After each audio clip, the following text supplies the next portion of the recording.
What is going on, everybody, and welcome on into episode 226 of the Garage Beers podcast, coming at you live here tonight on the OBR streaming network. With the OBR, you get two things. Almost every night of the week, you get the very best Cleveland Browns coverage in all of Cleveland, the oldest and the largest independent Cleveland Browns site in all of Cleveland, coming at you strong since 1999. The OBR, make sure you get over to the OBR.com. Joe, your camera's on. Your camera's on. I know it's on. I mean, I guess I could turn it off. I got like the ultralight beam coming down over my head. Oh, all right. Okay. All right. You look majestic. You do. You look like you're coming down from the heavens. Just like get under it real quick and just. I don't know if that is. Literally haven't seen that all day on this computer. Okay. Anyways, cleaning the do your camera. Intro. Get on with the show. My bad. I'll turn my camera off for a second. Oh, sassy Joe during the intro. Jeez, sass pants now. Hey, I mean, and there he goes. Hey, listen.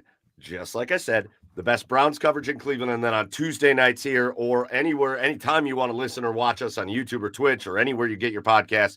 You get to come hang out with us and talk all things Cleveland sports and all things sports from really around the world, as we're going to find out tonight, because we've got a special guest coming on with us in just a little bit that we're going to get to that. We had her on a few years ago, and she was awesome and really excited to catch up with her. We're going to get to her in just a little bit. Make sure you get over to the socials for the Garage Beers at the Garage Beers on Twitter and Instagram and Facebook. And if you want to see adult men do TikToks, go on over there and follow us as well. And make sure you're tuned in to all of that. And with you, as always, I'm your host, Michael Keefe at Garage Beers. Mike joining me over on the east side of Cleveland, sitting out on the porch tonight. Find him online at Garage Beers. Chad, don't look up whatever he's got on the screen there. It's Chad Meyer. What's up, Chad? I took fifth in middle school. I figured if we're having a track star, middle school high jump. Sorry, if we're having a track star, were there five kids? No, there were four. Yes, there was. Yes, there was. Boys, have you heard these? I don't know whether it's AI or I don't know whether it's someone doing an impression. Wait, I don't want to cut you off, but I want to just set a reminder now. I don't want to cut you off, but I'm going to cut you off. Well, I want to ask the special guest, just because you brought up being in the middle school high jump. Did you guys see the video of the guy in the high jump that just went right under it? Under the bar, just head first, just face planted? He got up to it and he was like, fuck this. Nope. That'd be me. I wouldn't even get 5 feet off the ground, though. So, and you're over 5 feet tall, which is amazing. We got to ask our special guest about that moment. Anyways, go ahead, Chad. Sorry. I don't know whether it's AI or somebody doing an impression, but I haven't been able to get this out of my head all day. Have you guys heard this Arnold Schwarzenegger just singing songs on TikTok? Yes. I cannot get my... I can't get over it. It's so awesome. It's so good. When judgment comes for you, when judgment comes for you, you gonna do when like nowhere to hide. When judgment comes for you, because it's gonna. This is the best part. I should have put the body. This is open to Charlie. And the book is not body. I'm gonna miss everybody. All right. I can't listen to Arnold doing bone thugs. It's not gonna leave your head. It's not going to leave your head. I also heard him do Fergalicious, and he goes, Fergalicious, Fergalicious, No, we can't have Arnold doing slanderous Cleveland. More Cleveland. We got all kinds of Cleveland legends. But Bone Thugs, we can't slander Bone Thugs. Sure. That's hilarious. Also with us tonight down in Nashville, Tennessee. Find him online at Garage Beers. Joe, it's Joey Whalen. What's up, Joe? Boys, the Gardos are in New York. I know. And was it last year? Holy shit, I can't remember. Last year, I think. I was in New York for the series. Yeah, it was last year. It was early in the year. Yep. Man, I've been fortunate to go to quite a few games outside of Progressive Field. Favorite game was at Yankee Stadium, without a doubt. Well, they won that game too, didn't they? They did win that game. It was great. Like the fans too, like they talk so much shit, but in like the night, it was weird. It was like nice. Like there's like a level of respect in the shit talking, and it's not just like belligerent drunk assholes. Like they're very like professional with their shit talking, and I enjoyed it a lot. It's the big difference between like East Coast and West Coast is what we always talk about, right? On the East Coast, they're not nice, but they're kind. It's a weird thing. They're kind people, but they're not nice people. And then like the West Coast, they're nice people, but they're not really kind people. Like it's a totally separate thing. Yeah. Oh yeah, I know. Gardo's locked in a tight one tonight. They got some work to do. Although Matthew Boyd, man, what another good start. Oh, he just got out of it. Did they just get out of it? All right, so we're going to the 7th inning there. We'll keep you posted. But listen, we got a great show. Chad's here, Joe's here. Later in the show, we're going to get to the Browns. We got preseason. I don't know why we talk about this, but we got preseason games that have happened with the Browns, so I guess we'll discuss that. I made a big post on Twitter today that I want to, or X, sorry, that I want to get to because I've got some arguments with your points. We'll talk more Gardos, and we'll get into it. We got a big Blue Jackets trade that we want to get to, but we're going to kick things off. You're all here to hang out with us, but we know you're here for our special guest too. And our special guest, I don't know that she needs an introduction in Cleveland at this point because not many people have bars packed at like 8:00 in the morning like our special guest does, and she's done it twice now in 2 different Olympics. A local athlete who has reached literally the pinnacle of what she does of her sport. She's a 2-time world champion. She is a gold medal winner. She is now a silver medal winner. Just one of the great women's pole vaulters, not just happening today, but of all time. Of all time, we're bringing her in right now. It's Katie Moon. Katie, welcome back to the Garage Beers podcast. Hi, guys. Thanks for having me back. What's going on, Katie? How's life? Life is pretty good. I actually 2 days ago just drove across the country to finally move in with my husband full time. He is in Tulsa, Oklahoma. He's a rowing coach there. Nice. Here, I should say. Sure. So yeah, the last 2 days has just been organizing everything that I own into this new house. So a little crazy, but honestly, it's super exciting. And yeah. Ooh, Katie, growing up in Cleveland, you thought the weather was weird. Wait till you get a taste of some of that Oklahoma weather out there. It's different. It's hotter here than it was in Atlanta. It's a little crazy, but every time I've been here, I've just loved it. So I'm happy to be here. That's awesome. Yeah, it's a different kind of hot out there in the plains, for sure. Yeah. I thought Atlanta was bad. The humidity there is worse, but this will get you. Now, Katie, I want to start with a hard-hitting one. Have you ever heard Arnold Schwarzenegger do Bone Thugs and Harmony? Stop it. It's the best thing I've ever heard. It's the best thing I've heard today. I have to say it's the first that I've heard it. So thank you for introducing me to that. You'll definitely be looking that up later. Welcome to that rabbit hole. There's plenty more where that came from, Katie. I could look up a whole playlist I can make. Amazing. You can do that on your personal time, Chad. Listen, we're going to start. It deserves to be shared with the world. The last time, Katie, we talked, 2021, and you were coming off a gold medal in those weird Tokyo games, and we're going to get into all that, kind of the differences.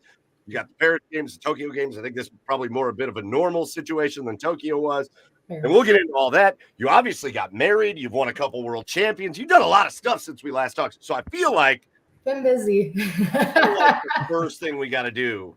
And I think I saw it, and maybe I'm wrong, so correct me if I'm wrong, but I think I saw that you maybe brought a drink with you to have with us on the show. I did. I brought some wine. I feel bad. I know it's the Garage Beers podcast, but I am celiac now, which I was diagnosed in 2022, which means I can't have any gluten, which is most beers, unfortunately. So we stick to the grapes. We don't look down on any drinks here. We've had people bring wine. We've had people have tequila. We've had Moscow mules. We have people bring all kinds of stuff. So I have bourbon. What's the wine of choice tonight, Katie? I'm gonna be honest. I have no idea. My husband has lived here full time, and I bought this months ago and hadn't opened it yet. And I was about 3 minutes from jumping on. I'm like, whatever I have is what I have. So I think it's a Sauvignon Blanc, but I am not for sure. That's dedication. I could not tell you the brand. And it's okay. I didn't even introduce that we're doing our Garage Beers or Wines of the Week segment where we just throw it around and talk about what we're drinking. So Katie's got a white wine. We're just going to go with a white wine. Cheers. Oklahoma's finest white wine. Joey, what are you drinking? You already flashed the bottle. I did. Yes. I have a bottle from Southern Collective Distillery that place here in Nashville. And what it is, I don't remember. But this place is really cool. You go into like this barrel house and you get to pour your own bottle like straight from a barrel. It's like the coolest experience. You get to like choose your wax color and like wax the bottle. You get to name the bottle and everything down there. Yeah, we were sitting outside having dinner tonight, and there's really like no humidity today in Nashville. So I thought it was nice to just have a little bourbon outside. And so that's what we're rocking today. It's fantastic. Garage bourbons. All right, Chad, what about you? What are you drinking? The ever famous Dortmunder Gold from Great Lakes. Hey. I mean, we just, yeah. I mean, there's really not much to say. I mean, do we even need to say anything about Great Lakes Dortmunder? No. On a Cleveland, Ohio podcast? I don't think so. Flagship. Yeah. Right. All right, boys. I literally have the shirt on. Well, boys, men and women now. I'm used to saying boys. That brings it to me, and you guys know one thing about me, and that is when it comes to a certain time of the year, I am a full-on. But it's not. Oh, I'm a full-on pumpkin bitch, I think. Is where I'm at this point of my life. And so the pumpkin beers are out, boys. And they're out in full effect. It's August. It's almost September. They are out in full effect. And so what do we got tonight? We got the Spooky Tooth from Fatheads. Nice. Yeah. And once they come out, it's pumpkin beer season. It doesn't matter what the weather is. It doesn't matter what the temperature is. None of that matters. Once the pumpkin beers hit the shelves, it is pumpkin beer season. Same with Starbucks pumpkin spice latte. Yeah. Yes. They dictate when fall begins. Correct. It's time for change. Football's already being played. We got week 1 of high school football going on this week here in Ohio. So it's football season and it's pumpkin beer season. I'm going with Fathead Spooky Tooth. And I know it makes Chad mad, but you're going to have to deal with it. No, I'm fine. I'm fine. I'm fine. Yeah, I'm fine. Yeah, I'm totally fine. All right, so those are our beers and wines and bourbons. Get in the comments. Let us know what you're drinking, and let us know if you want to be part of the show. We'll pull you up on there. But, Katie, let's get back to you, and let's get back to this incredible story that you've got going on. Again, a local Cleveland woman here from Olmsted Falls High School, and you do so many cool events back there at Olmsted Falls, which is awesome. But you're coming off of your second Olympic Games now. And for the second time, 2 for 2, you come back with the medal. In 21, it was gold. In 24 now, it is silver. And just talk about you've done a lot in that world. You've done a lot in the pole vaulting world. You're in between the games. You won 2 world championships, and now you come back with that gold medal. Just when you leave these games, because I think so much of an Olympian's life is just building up to this every 4-year situation. Yeah. When you leave these games and you got that medal hanging around your neck again, just talk about the high of that feeling and just knowing you're one of the best in the world. It's so good. It truly, it's, like you said, that is what we work for. As much as obviously world championships are huge and they matter very much to us, the Olympics is just a different beast. And there have been so many athletes that were favorites to win, to medal, and either didn't make it to the games or didn't make it to the finals or just didn't have a great day. And it just, anything can happen. And we work so hard for this one day. And I've obviously competed in every type of major event you can. And I always say the trials is the most stressful and the most challenging. But the Olympics themselves are it's just its own beast. And if you can walk away with any medal, it truly is a win. I wanted to win. I battled to win. I passed to that winning height and it just didn't go my way this time. But I truly walked away from this games feeling just as good, if not better, than when I won in 2021. And I think part of that was just, this was what I thought the Olympics was supposed to feel like. Tokyo was very special. It was really cool. It was exactly what it needed to be, but it didn't feel like what I thought the Olympics would feel like. And this far surpassed what I thought the Olympics would feel like. The stadium was louder than any stadium I'd ever been in. Yeah. On top of that, I could hear my family cheering for me when I was cool. And so when I'd clear a bar and I'd look up to them, it was just, and the stadium went nuts, just berserk every time you cleared a bar. When the French athletes were competing, it was deafening. It was the first time I was out there in the prelim and a French athlete competed. I was like shell shocked. I had never heard a stadium that loud. It was so cool in every sense. So all that to say, I am just thrilled. I like to have the career that I've had, and I just feel so lucky because I just love what I do so much, and to be good at what I love to do is just a blessing, and I just Well, I want to see if you could elaborate on that, because I'm curious, Katie. You said, this is what you thought the games were supposed to be like. Now, you mentioned, the stadium being loud. What is there anything else, like from opening ceremonies to wherever? Or yeah, the opening ceremonies was one of the coolest things I've ever done. Being on the boats, and just as you passed by, it's just lines and lines of people just cheering for you as you float by, and then you get to the Eiffel Tower, and it just sparkles, and that, and then also just the hype around it was so different this time. I think they really did a good job of promoting it and pushing it, bringing in celebrities, and it true, like Snoop Dogg, yes, person.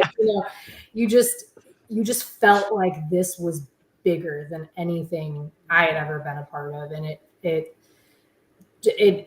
was a lot. It was overwhelming at times, and I'm actually kind of glad that Tokyo was what it was, because I couldn't get distracted. And as much as I did my best to not get distracted this time around, there was just so much more to it that it was hard not to. And so yeah, it just, in every way, the hype leading up to it, while I was there, you could just sense it. It was different. And then while I was competing, and I think we all, Katie, have this assumption, and I think it's probably a very correct assumption, that life leading up to something, an event like the Olympics, for an athlete like yourself, has just got to be absolutely intense. Just early mornings, late nights, crazy diets, working out, just all this like crazy amount of work that you're pushing your body to its limit to do something that I don't even freaking know how you're able to even.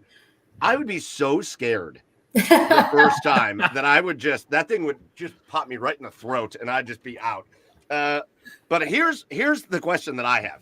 Now the games are over, and again, you're still an athlete, and there's still things that I'm sure you want to work for and all that.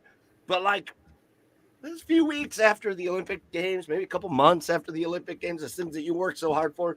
Is it time to kind of live gross for a minute? Is it time to just kind of be gross and have some drinks? How many pizzas do you got going? Yeah, right.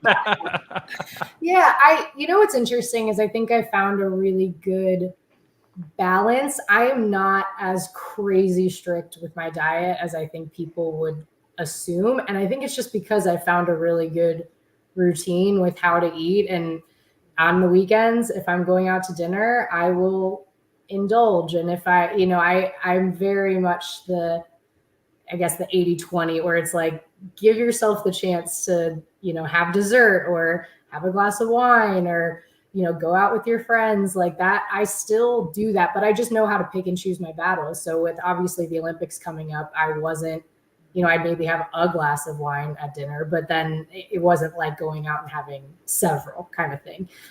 So with that being said, when I get to my off season, I don't feel like anything changes too drastically, other than the mental side of it, where I just am mentally able to shut off completely. It's okay, I can't have a glass of wine tonight because I have a jump session tomorrow, or okay, I can't go out and do this because I have this hard practice. And in the off season, I just don't have to think about any of that. It's just, eat whatever. I usually, it's like I eat on a pretty set every few hours. And so then I just am much more laid back about that. And so it's more that I just am not constantly thinking about it or planning my days around it or planning my weeks around it, because, like I said, it might not even be something I'm doing that day. It might be, okay, I have a jump session this day, so I should probably get my therapy this day. And everything is just so planned perfectly. As far as early mornings, I don't really do that. Being fully transparent. Thankfully, my coach is not a morning person either. So Shout out, coach. So yeah, we're not one of those sports teams where I'm up at 6 a.m. Mostly because I know it takes my body with what I do. It's very sharp, very fast twitch. It's just a very quick reaction time, and it takes my body probably a good 3 to 4 hours to fully wake up. Like if I wake up, it takes time for everything to be fully awake. And so if I were to have a practice, like a vault session at even 8 a.m, I'd want to be up at probably 5. And that's just not, it also, with it just being an individual sport, I can kind of pick and choose what I want to do and how I'm going to train the best. So if I say to my coach, hey, I think, tomorrow's gym session, can we go at 1 p.m.? That my whole purpose is having good sessions. So we tend to go around that. So that's one upside, but otherwise, yeah, it's all pretty rigorous and just very mentally taxing. Yeah. Everything you do is thinking about the games, and it's always a weight on your shoulders. And it's first, I have to make the team. I can't even get excited about going to the Olympics until a month out or a couple weeks out. Yeah, right. Because I'm not on the team, no matter what I've done, no matter how good I am, anything can happen. And, we have a trials process that's really intense, and you have to be top 3 on that day, no matter what. But yeah, so it really, once the Olympics is over, especially now that this might be my last one, I'm not definite on that, but I'm 33. I've been dealing with injuries. I know, like, I'm on the backside of my career. I'm not done, but 4 years is a long time. And so to have, come away with 100% success rate and all the Olympics, I just feel so much more laid back and relaxed now. Hey, we do have a question in the comments from one of our friends here on the show, Browns Bandito. Just real quick, how'd you get into vaulting? How did you come up? How did you get to pole vaulting as your sport? Yeah, I was somebody that wanted to try anything and everything. I grew up golfing, snowboarding. I played soccer, softball, you name it, I tried it. And I did gymnastics. So I loved anything involving adrenaline, upper body strength. And in 7th grade, it was the first year I could do track for my school. And they took us middle schoolers over to the high school track. And I saw the older kids doing it, and I knew I had to try it. And I begged my coaches for a couple days to let me go over and try it, because I really don't think they wanted to deal with it. It's, it looks intimidating, and you have to bring poles to meets, and it's just a lot. But I just wouldn't take no for an answer. And I tried it, loved it, and yeah. This is probably a dumb question, but I'm gonna ask it anyway because I'm just curious. Like, when you were starting out, like vaulted, like, were you ever scared like the poles are gonna break? Like, how do you know? Like, yeah. So when you start, you are gripping like halfway down the pole. It doesn't bend. It's more like you're long jumping into the mat. Okay. And then you just kind of slowly but surely work your way up to where, okay, I have to jump a little bit more, and okay, maybe there's just a teeny tiny little flex, and it's just you work your way up. So no, it actually got scarier later in my career. Okay. Once I realized, this is actually like a little terrifying. Nothing about this is natural. So oh, that's awesome. So let's go back to the Olympic ceremonies real quick, or the opening ceremonies.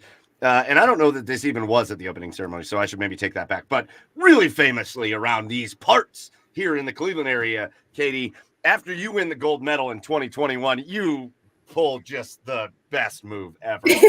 And you're walking, you're pumped, you're laughing and you're crying and you're doing everything. We talked about it 3 years ago.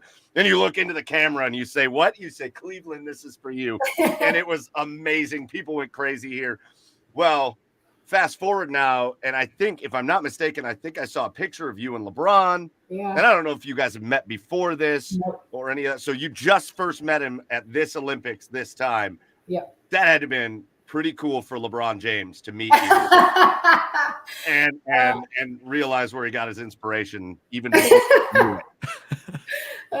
No, it was awesome. It was really cool. I really tried to be respectful of some of the bigger named athletes. They were getting bombarded, but I was like, I will never forgive myself if I don't just ask LeBron for a picture. And just so I went up and I said, "Hey, LeBron, I'm from Cleveland. Can we take a picture?" And he actually kind of smiled and laughed a little bit and then took the picture. So that was it. That was the extent of it.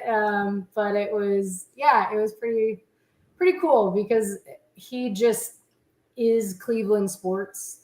To me, when I was in 6th grade, that's when he got drafted. And I remember my classmates doing laps around the room. They were so excited when they realized we got the first pick and we were going to get him. And so he is so much of my Cleveland sports fan experience that it's That's good. Joe, I think you said you had one, buddy. Yeah. So you ride the sun with LeBron James for the opening ceremonies. And then you have a week before you start pole vaulting. Oh yeah. What do you do in that time? Are you practicing during that? Are you how do you keep sane in between that entire week, knowing that you have to wait before you can even start competing? It's interesting because you do go a little stir crazy. Part of you wants to get going, but I will say, I think for me, because I had kind of a rough season with injuries and I was finally in a place where I was healthy, but I hadn't quite put it together in a meet the way that I needed to. It gave me time to get into really good practice sessions. These were my 2 best practices vaulting that I've possibly ever had. And I really needed that to just give me just that little extra confidence going in. And just, again, it's so just fine-tuned, everything. You just have to be really dialed in and really confident and just coming through aggressively. And if you're unsure at all, it can cause hesitation. And so I think it was the perfect amount of time for me to just get settled and come off the opening ceremony. When you get there, it's just, I mean, there are a million moving parts. You have to figure out where to go to eat. The village is huge and there's a million things you can do and see, and there's athletes everywhere and it's awesome. But the first couple of days are exhausting, not just physically from having to walk everywhere in a way you wouldn't be used to, but also mentally, just system overload. It's awesome. Getting used to the time change. Yes. Yeah. Well, I had actually been over for a couple of weeks. I had 2 competitions before. And so then I just stayed over, which was really nice because I didn't have to deal with the jet lag in the way that a lot of people would have. But yeah, I think it was the perfect amount of time to get settled, get in a routine, start to feel a new sense of normal, and then compete. So that was a great question. You guys keep asking great questions, and I'm just going to keep going back to the stupid boat. Well, I got to tell you, when they showed that picture, have you seen the picture of the boat, the rain coming down, and then it was kind of dark, but then the boat felt like it was coming out of the darkness. And all of you guys something like this is Washington crossing the Delaware. Yes, I posted spot the difference side by side. It's the coolest. So you're all on there, you're crammed in, you're waving. I love that you were on the same boat, although I do have to give love to the countries that had the dinghy with 2 people on it that were just so good. Super cool. So good. But are you out are people kind of mingling? Are we moving around? We talked about LeBron James. A little bit. Were there any other athletes that you met on the boat that you were like, oh, this is awesome, or I look up to you, or whatever? And who are those people? I also got a picture with Devin Booker and KD, so that was cool. But otherwise, I think it was mostly track athletes that I was around. You kind of gravitate to who you know.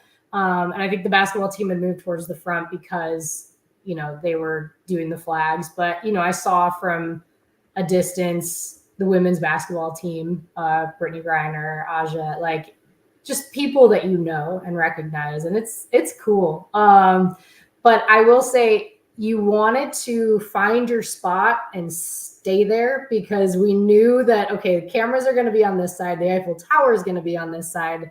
So you kind of wanted to get in your spot and lock it down. It's like getting to a concert early. Yeah, right. And so I had mostly track people around me, but it was really fun because these are people that some of them I didn't know super well, but really got the opportunity to know because of that. And I feel like track is one of those sports that flies under the radar a lot. And so we all really just appreciate each other that much more because, we work just as hard and not always as appreciated. And so I think there is this level of like camaraderie in that. And yeah, it was really fun. All right. So, go ahead, Chad.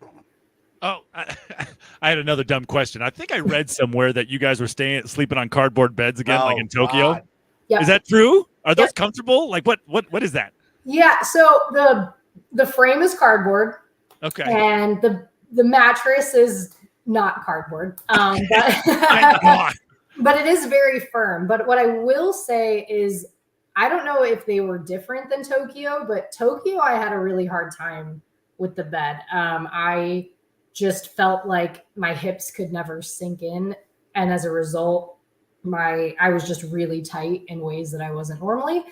This time around, I was fine. They brought in mattress toppers for us, and I actually chose not to use it because I was sleeping fine. I was practicing great. I'm like, if it's not broken, don't fix it. So it was firm, don't get me wrong, and I can see why some people hated it, but I didn't mind it. I was okay.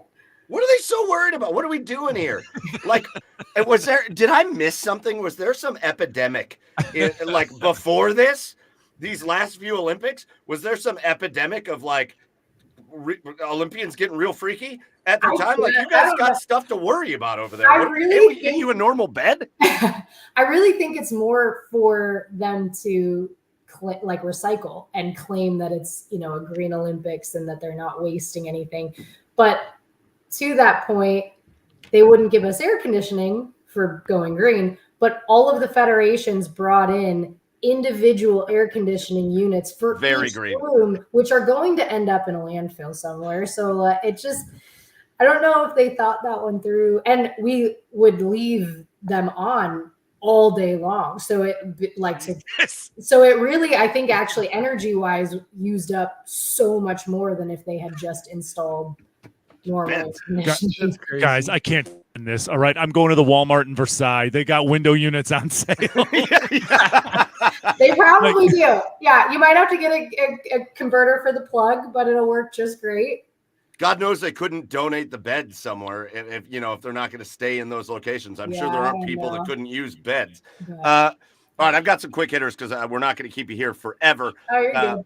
But I've got some quick hitters for you, some fun questions. Okay. So you had your time there. You were really focused on your sport, obviously, but I'm going to guess you got a chance to just kind of see some other sports happening, some other things. What was your favorite other sport that you got to watch? So I didn't go to any of the other sports, and that was by design. We were offered tickets, but I just knew I needed to just stay locked in and try not to make it seem different and bigger than what it was. But if I could have, I actually watched a bunch of the men's volleyball. I never really watched men's volleyball, and we would share buses with them to get to our high performance center, our training center, and just seeing 6'5+ groups of men walking around is like, oh, hello. Yeah, those you don't miss them. They are. How's the weather up there? Massive. Yeah, right. The basketball team's like, oh. Yeah, really. And so I watched that. That was really exciting because I've always loved volleyball anyways. My one of my best friends lives down the street from me growing up. She was on our volleyball team that won the state meet my senior year of high school. So yeah. I definitely would have liked to go to gymnastics, but that was far sold out. I don't think we had any tickets to that. Gosh, there are so many. I would have loved to watch the golf. I actually walked by Wyndham Clark and Colin Morikawa one day and didn't say hi. I didn't have the guts to do it. I had the guts to go up to LeBron, but not the golfers. Hey, do you know who you are? Do you know who you are? I just go up and say hi. I love golf, so that would have been awesome. Nelly, I would have loved to go see that, but yeah. That volleyball, man, is wild. Yeah. That's intense. I don't know how that doesn't. I don't know how that we can't. We need like a league that gets on like ESPN. I would agree. Men's and women's is fine. They hit those things every like point 1,000 is miles so an hour. exciting. Oh, like, it's wild. Every single point is just the first point is just as exciting as the last. And every play results in a point. Yes. Like there's a point on every play. It just it's awesome. Yeah. Awesome. All right. So you didn't get to go around. My next question then isn't going to work because I was going to ask you. All right, but maybe you knew a little bit about it. What do you think was like, from what you heard, the coolest venue for one of the events in Paris? Or Tahiti, I guess. I would say two. The beach volleyball in front of the Eiffel Tower, pretty incredible. But the fencing, the ceiling I don't know where it was. I probably should know that, but the ceiling was just all glass and gorgeous. I mean, that's the thing about this. It being in Paris, every single venue was amazing. I mean, I think the horses were all in Versailles, and it just like LA has their work cut out for them, I think, after this. Now I've got two quick ones here for you, Katie, that I'm really curious about. One serious and one fun one, but okay. I want to get into the serious one. And obviously I apologize if this is like uncomfortable to talk about, but I'm curious when it comes to the Noah Lyles situation. Like, I don't want, like, obviously I don't, I'm not asking you to get in the middle of like the shit talking with the other athletes or anything. Yeah. But I thought it was interesting when he brings up how track and field isn't respected enough. I was just curious your take on the respect that track and field gets, whether it be worldwide, whether it be across the United States or anything like that. Yeah, I think we are starting to see more of that with the Sprint Netflix documentary, and I think it's going to start changing. But yeah, I felt for years like I mean, our pinnacle is the Olympics, and we only just got prize money, and it's from World Athletics for either, I think, $50,000 to win the biggest event that you possibly can. Yeah. And world champs are, I think they might have bumped up to $70,000, but when you look at what you get if you win the Super Bowl, or what you get if you win the Masters, or any PGA event, or, it's just not been there. And as far as Noah, like I know that he has definitely ruffled some feathers with some of the comments he's made. He has been nothing but lovely to me. He has been so kind. And that's the thing, really, truly. He has this big personality and persona. You get him one-on-one, he is the nicest guy. And I think, I have agreed with him on a lot of things that he said, and maybe the way that he said it, I would have maybe gone about it a little differently, but yeah. Tyreek, does Tyreek have a chance though? No, sorry, and that's nothing against him, but it's just we have shown time and time again that track speed is different than, and it's not to say that Tyreek is not a fast human, but it's just he's not getting different. No, he doesn't have a chance. And if he does, cool. Like, I want to see that race. Like, sign him up for 28. Let's go, get him out there. I mean, if you want other rewards, you can always compete for Kazakhstan. They get fully furnished apartments. They get foreign cars. Indonesia gets 5 cows. I read that. I don't know what that would do, but that's amazing. Well, in Oklahoma, you sell a cow, it's thousands. Yeah, right. There you go. You live in Oklahoma now. Cows are big. That's big. Drive by them every day. It's great. And the other thing I'm curious about, and another dumb question, but what's the cooler looking medal, Paris or Tokyo? Ooh, oh, do you have them? Okay, I do have the Paris one. So Oh, I got Nice. goosebumps. I got I have goosebumps. to say the Oh my Ooh. blinding. Oh, we it's so go. shiny. But I think the fact that when I saw the bezeling that like this is, Yeah. I was like, that is the coolest thing. It just was very Ooh, okay. I took my breath away. And this is the Eiffel Tower. This Oh, Yes, okay. yes. here. Nice. So for me, I love that, but they're very similar otherwise because like this front design is the same. I don't know. Yeah. If you can see that. Yeah. But the back on the Tokyo one has this really pretty like swirl design. So it's hard to say because I Okay. love that it has the Eiffel Tower, but I feel like your first Olympic medal and gold, like it's hard to. I don't know. They're like my kids. How do you choose a Yeah, favorite? exactly. Depends on the day. That's what we always Yeah, say as parents. exactly. At least. That's what we say as parents. Depends on the day. Yeah, Right. right. I'm gonna be real corny for a minute. That was really cool. Like Yeah. that actually like I got a little like flustered. Like Yeah. you just real like calmly just flashed an Olympic silver medal on our show. And I am a little flustered by that. That was in the best way. In the best way. It like got me a little emotional. Well, actually, my husband just brought in the gold. He heard me talking about it. So Well, you let's guys go. can tell me which you think is I'm just gonna better. So this is the front of that one. So a very similar design on the front. Okay, yeah. And then the back just has this. Oh, Oh, that's okay. right. I see what you mean now. This is one of the coolest moments in the history of this show. This is one of the coolest things I've ever seen in my whole life. I have tears in my eyes. This is one of the coolest things that I've ever seen on this show. Oh my god. It's fun for me too. Yeah, I bet it is. Yeah. I have a gold medal in donuts. I took 5th in middle school high jump, Katie. So I mean, it's remember, I don't know if you remember this, Katie, but you and Chad are both Ashland Eagles. We are. He Yeah. was That's right. quite the athlete there. That's right. Athlete. AG Kruger wanted me to tell you hi. Hi. Yeah. Hello. I will be all right. back there in October for I'm lucky enough to get inducted into the Hall of Fame. So I'll be back for the homecoming weekend. Of course. All right, I got a couple more quick ones, then we're gonna let you go hang out with your husband. No worries. I do have a question. I'm gonna go back to the Olympic Village for a minute because there's certain things that I'm like, I wonder how this works, right? You got all these countries, and I'm gonna guess you get to know people from different countries, and obviously you're so focused on what you're doing there that it's not like you're just out hanging out all the time. But I wonder a little bit about. I'm watching the opening ceremonies and I'm watching people from countries all over the place, and it's great and it's fun. And then I watch a country like North Korea come through, right? And they call it the Hermit Kingdom. These are people that are very much shielded from the rest of the world in their home lives. Yeah. And then they come to the Olympics.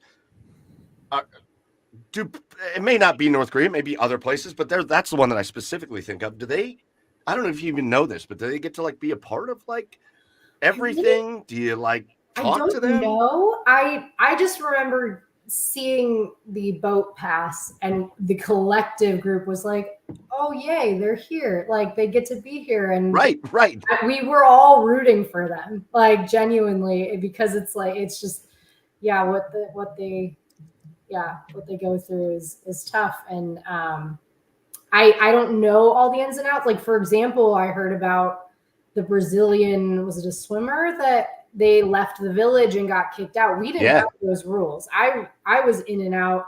It was logistically kind of a nightmare because it was a fortress, which was awesome for security's sake, but trying to get an Uber, you had to walk a good 10 to 15 minutes to even get to a place where an Uber could get to you. Right. But with that being said, we were allowed to go. Now, granted, I'm not on like a team sport where you know, maybe they had different rules, maybe each team, maybe each federation. So I don't know what their rules were, but I know that they were at least there. So yay. right. I just thought that was interesting. I was like, we see them there, and you see them at different places, but like, that's got to be kind of hard for them too. Like we can't do the wrong thing. And just shell shocking, I'm sure. Like just, And also the thought that Olympians are just out there like grabbing Ubers throughout Paris, like just things you don't think about. Like they're just. I was just Ubering off to my family's Airbnb like all the time. It was great.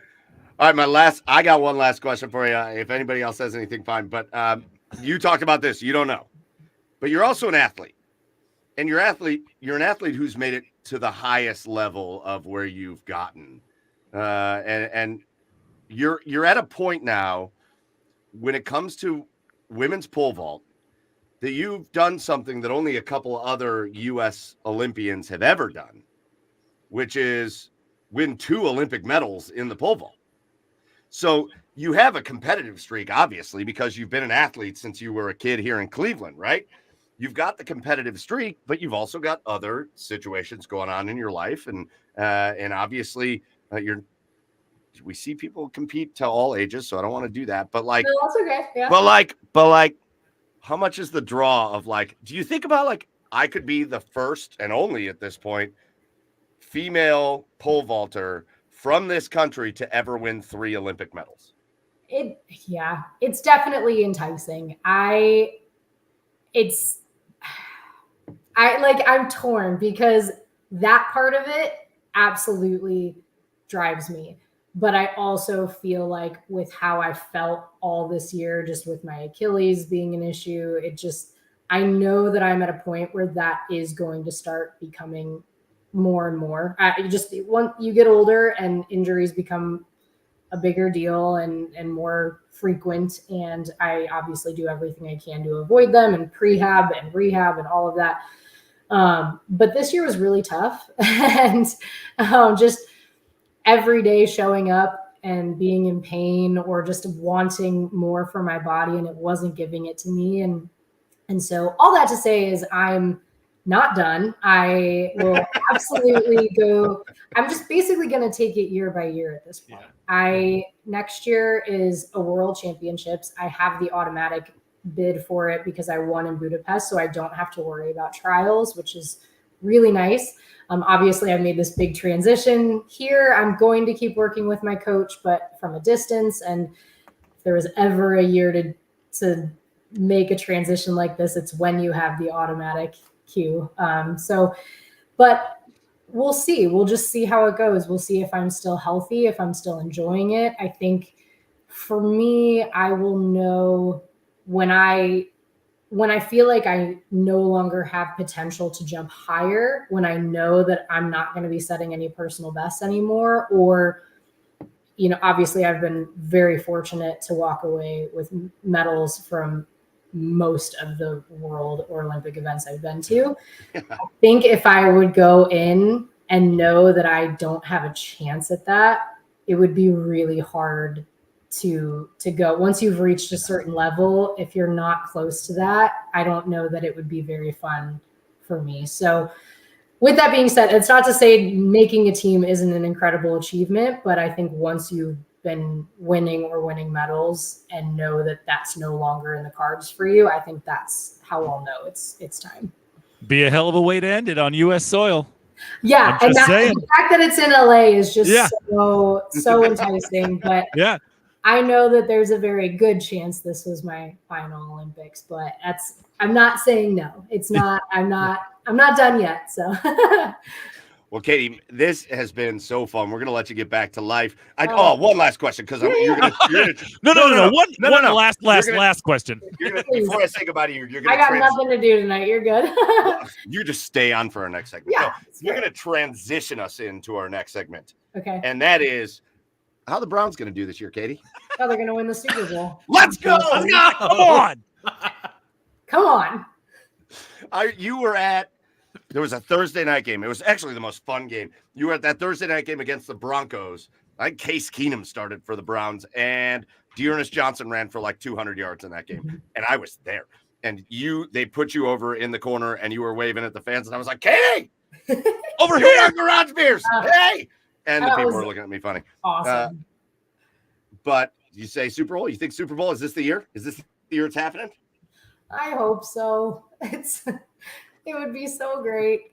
I just feel like we are getting better and better and kind of figuring ourselves out a little bit. I know look, I'll be honest, all of my focus has been on Olympics. So I haven't seen a ton of preseason reports, but I did see there were maybe a couple injuries, concussions, which don't love that. But it's early. We got plenty of time. Are you even Let's a go. true fan, Katie? Are you? Oh yeah. You were training for this instead of watching Browns my preseason God. games. What are you doing? Yeah. I mean, if we were gonna go that route, gosh, I think I would have retired the Browns a long time ago. Oh, Yeah.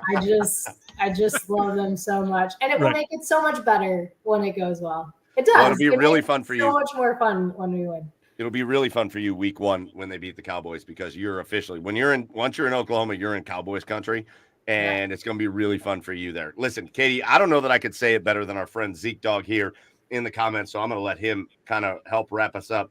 Thank you for representing us so well, Katie. We are all very proud for your accomplishments. That is a Cleveland thing. It's a U.S. thing. It's so cool to have you on. It's so cool to just kind of have you as a friend of the show. I texted, or I messaged you yesterday, and you were like, yeah, I'm totally in for that. And that is so cool. And you've given us so many cool moments just talking with you. And again, we are proud of your accomplishments, and we're proud to say you're from, when you're from Cleveland, that's a special thing, and you're from here. And it's just really, really cool what you've done. And congratulations on everything. Thank you. Thank you so much. Yeah. So nice. I love being from Cleveland. The sense of hometown pride is unlike anywhere else. I've been to a lot of cities. I've lived in a lot of cities, and there is no hometown pride quite like Cleveland. So I love being from there. I love telling people I'm from there, and just want to keep doing you guys proud. And I'm flashing this up too, because I think this is really cool. This is my friend Dave, who's got daughters that are incredible athletes, incredible athletes, and you are a total inspiration to them, and he wants you to know it, so I'm throwing it out there. I'll tell them hi. Good luck. Hello, Dave. Katie Moon, you are the best. You are awesome. Congratulations on another medal. Thank you for showing us the medals. That was the coolest thing ever. And good luck with everything, and we just can't wait to watch what happens next for you, because everything you touch turns to either silver or gold. So we love that. So we'll talk to you after the next big thing, but Katie, we appreciate you. Thanks for jumping on with us. Thank you, guys. How about Katie Moon? Katie Moon? Boys, I wasn't lying before. She put the medals up, and I got like emotional. I'm sure you did. I didn't know, like, it I made agree. me feel a kind of way that I wasn't ready for. I'll tell Maybe you it's what. because I can't. I don't have there was no like. I've done cool things in my life, but I've not like an Olympic medal just happened, right? It just boom, right on the show. Get a little emotional? I dig it a little. Yeah, my voice got a little I'm right with there. you. That's so That was cool. awesome. So like so much like pride. It's like it's one of our not that we have any claim to Katie, but like one of our own Americans, like going out there and like killing it against the world. Like it's so cool. You But get one a of our little own, like one of verklempt? our own. You get a little verklempt? Yeah, Chad. Yeah, Chad. Sorry, I wasn't. Sorry, I didn't come in 5th place in the middle school high jump, Chad. Yeah, you didn't come in any place. Yeah, you're right. I've never jumped high. Ew. It's been a thing. No, listen, huge thank you to Katie Moon. She is she's awesome. And man, I really do hope. I'm gonna hope and hope. There's like personal things that you don't want to ask. Obviously, she's married. I always laugh because there's that nursery rhyme, or the whatever, first comes love, then comes marriage, and then there's like the next step. And that's got to be such a hard. I didn't want to ask her because I didn't want to be like personal about it. But it's got to be such a hard thing to be a female athlete in your 30s. You just got married, and it's like your body clock is telling you one thing, but your competition is telling you something else. And I mean, I'm sure there's just so many difficult things that come into play. But man, oh man, I sat here and I looked up today. There's only one other U.S. women's pole vaulter ever that's won a gold and a silver. There's a couple of U.S. pole vaulters that have won multiple medals, but only one other that have won a gold and a silver. And man, I hope she finds a way to that 2028 games in LA. Maybe it'll make it easier because it's in LA, and get that 3rd medal, be the first female U.S. Olympian to win 3 medals in the Olympics. It would be awesome. If it doesn't happen, she's already one of the most decorated Olympic pole vaulters of all time. And I think that's pretty freaking cool. So shout out to Katie for coming out with Yeah, I mean, LA definitely has a lot to make up for. Have you ever driven on the 1? I ain't taking an Uber on the 1. No, hell That's no. gonna be so bad. It's so why did we choose LA? It could have been anywhere else. Well, they were talking about, right? Obviously, like a big thing in this Olympics was rowing on the Seine because there were high levels of E. coli on the Seine, and they didn't want or the triathlon. They had to swim in the Seine. Where the hell? What are they going to swim in? One of those like canals that goes through LA? Yeah, one of those things like. Yeah, we're where like they film like Fast and the Furious. Or yeah, whatever. we're like content creators are. Speaking of which, I didn't know this, but did you know that whatever host like country is hosting, guys, they get to add a sport? Yeah. Like what Oh, sport really? would you add? Like apparently breakdancing was added by France this year. No way. I didn't know that. Yeah, like what would you add? For the US? Baseball. I mean, it's already getting added. It's baseball and softball. Yeah. But we wouldn't win. I mean, we wouldn't be guaranteed to win in that. That's but true. it's That's like true. it's our pastime. It's America's pastime. Yeah. What are the sports getting added? It's baseball, softball, flag football. Flag football. That's gonna be awesome. That's it. Yeah. That'll be fun. Oh, like beer pong? Can we just add beer pong? Deal. If you can add breakdancing, you can add cornhole to this sumbitch. Yeah. Damn right you Olympic cornhole, and now I'm pick it. I was watching Garage Roof Football the other day. Olympic. I was so bored. Yeah. Olympic can jam. Let's go. I'm in. Oh my God. Spike You have any idea? Dude, we could be in the Olympics for that. You have any idea the amount of shit I would talk every time I knocked a Frisbee down? Dude, I'm a sick-ass can jammer. I'm ready for this. Yeah. I'm ready for this. Again, shout out to Katie Moon. Go follow her online. She still kind of has her last name as part of her Twitter handle. KT, just the letters KT, and then Nago, Nago, because she was Katie Najat. So KT Nago 13 on Twitter. Go give her a follow. But she's the best. And again, that might just be my cheers of the week, to be honest with you. But I think I'm going to remember that moment forever. Good. I hope we can go with this podcast forever. But I think I'm going to remember that moment where she flashed the silver and the gold medals from the two Olympics for the rest of my life. It's one of the coolest things I've ever seen. And that was special. Awesome. That was special. So why don't I take it from that and we go into our asshole of the week? Great. Done and done. All right, let's go. Let's go into our asshole of the week segment. Oh, here, this is the one that the U.S. added lacrosse. Okay. So thank you to Klinger, and Dave. They can only add sports, I think, if it's in a set amount of if it's like introduced it has to be a set amount of countries. Yes, correct. You can't just add we're the only people that play frisbee golf, but we're gonna add that shit. So amazing. Lacrosse is the U.S. add, and that actually that should be an Olympic sport. Fuck, Japan is beating us in football now, so I mean, I guess they could practice at frisbee golf. Sons of bitches. I know. All right, let's go with the asshole of the week, and I'll kick us off because I really didn't have one coming into this because I've had a great week. I've had a really good week, and I haven't run into a lot of assholes. And we probably have done a similar to this, but I feel like I'm going to I just want to call it the guy, frankly. But really anybody that does this, I'm going to call it the drivers on the highway that expect you to drive the way they want you to drive. And they have no regard. They want you to do is what they want you to do. And if you don't do it, they just freak the fuck out. Right? I'm on 90. It's called a narcissist. If you're on the west side of Cleveland at this point, you've driven through Rocky River, Westlake at any point on 90 going west, you know that there's a lane closed. Like they have it splits into two lanes and it's construction and it lasts for 1 freaking mile. And I was driving home yesterday and I had this guy that pulled off to the left and he followed a line of 4 other cars and he damn near crashed all of them. And he was having a fucking meltdown in his car. He was I was the car right behind him. He was thrashing around. He was his arms were going everywhere. He's flipping everybody the bird. In the meantime, the car right in front of him is an old lady. She's probably having a freaking panic attack because of this guy, because he's 7 inches from her bumper, losing his mind in his goddamn souped up Dodge Ram truck or whatever the hell he was in. And these people just pissed me off. So the cool thing was he got off at the same exit that I did. And we just happened to pull up right next to each other. and I rolled the window down, and I just politely, very politely said to him, you don't have to take out your frustrations about your micro penis on the rest of the drivers on the road. And then I just rolled. You didn't say that. I did. I did. You didn't say that.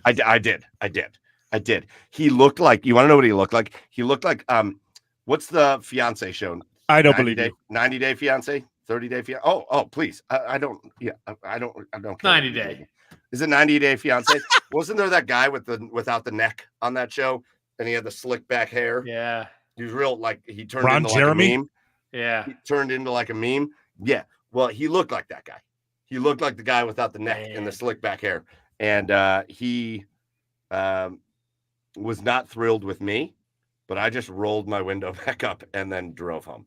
Can't do that in Tennessee, man. Too many guns down here. No, man, we're all out there just trying to make it. Everybody relax out there. We're all out there just trying to make it. Relax. That's my asshole of the week. All right. Chad, who's your asshole of the week? Just again, without getting too deep into it, politics and politicians. Okay. Just my wife had the DNC on yesterday and today, and I don't know. It just reinvigorated my hate for politics and politicians. It just did. It reminded me of why I don't pay attention to it, and it's just it's the worst thing in humanity right now because it just brings out the worst in everybody. So yeah, I hate all of it. And yeah, everybody's it's an asshole. It's my asshole of the week. Everybody's an asshole. All right, everybody's an asshole. Joe, who's your asshole of the week this week?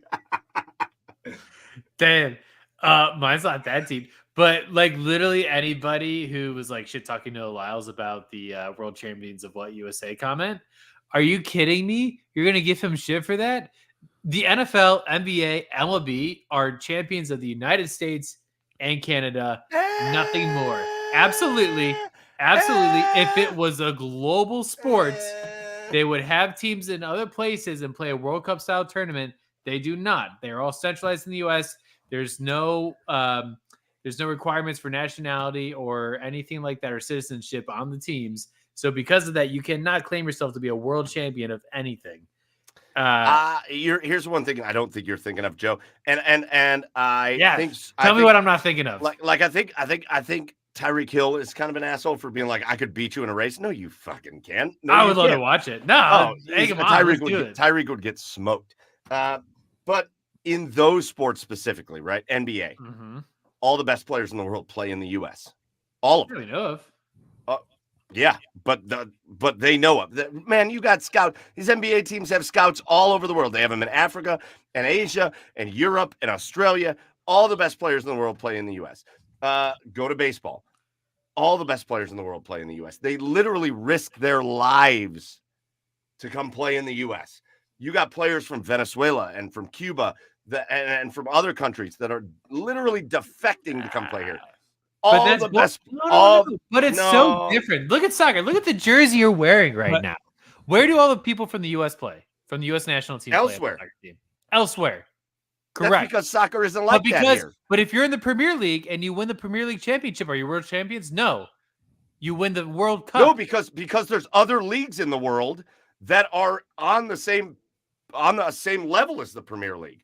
There's leagues in Germany. There's leagues in Spain. There's leagues in South America that are on the same level as the Premier League. But that doesn't mean there's no other league on the planet in the same league as the NBA. If you win the NBA Finals, you're world champions. 100%. No, you're not. Yes, you are. No, you're not. Yes, you are. Name me a team in another league anywhere in the world that would have beat the Boston Celtics this year. I don't need the to. Taiwan Spiders. Right. With Dwight Howard. Maybe playing point guard, I think. Maybe. But it's not the Boston Celtics. It's not Chelsea FC or whatever Browns team you root for in the Premier League versus Spain. Is semantical a word? Is semantical a word? This is semantics all the way, 100%. Yeah, because yes, technically it's not the world. Like Joey has a point. It's not the world. It's not the world. It is not the world. And if you want to have a world championship, then have countries go at each other. Don't have the Boston Celtics go against some random team in Taiwan. But It's totally different. So then in soccer, you don't have a world championship. You just absolutely do. Well, you have the World Cup, but those are okay. All right. So the U.S. basketball is not. It's different because the U.S. men's basketball team is the world champion of basketball. Right? No, it's different. Yeah. It's different because these leagues in the U.S. are different from the Premier League or Liga One or whatever, in that they are the pinnacle. There is no other pinnacle. These people all travel to come here. It's not a popular enough sport to be worldwide yet. Yes, it is. Basketball. Basketball is insanely popular. No, it's not. Or else you'd have leagues just as good in China. No, you wouldn't. They don't have as good of players. No. Basketball of the major sports, Joey. I will agree with Mike there. I will agree with Mike there. Of the major sports, basketball is probably the most global of all 100%. Of them right now. Yeah.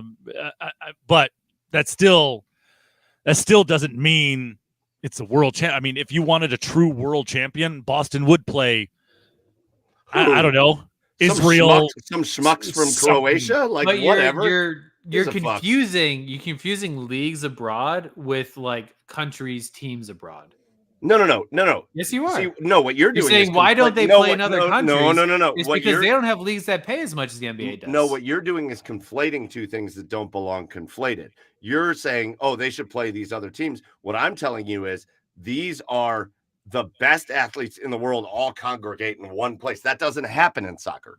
There's a lot of the best ones that go to the Premier League, but there's also a lot of the best ones that go to Spain. There's a lot of the best ones that go to Italy. There's a lot of the best ones that go to Germany. That happens in a bunch of countries. That doesn't happen in the NBA.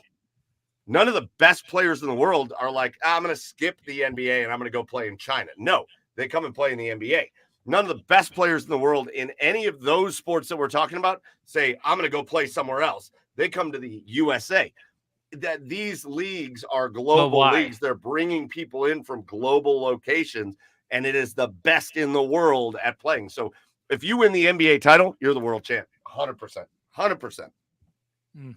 No, you're not. Yes, you are.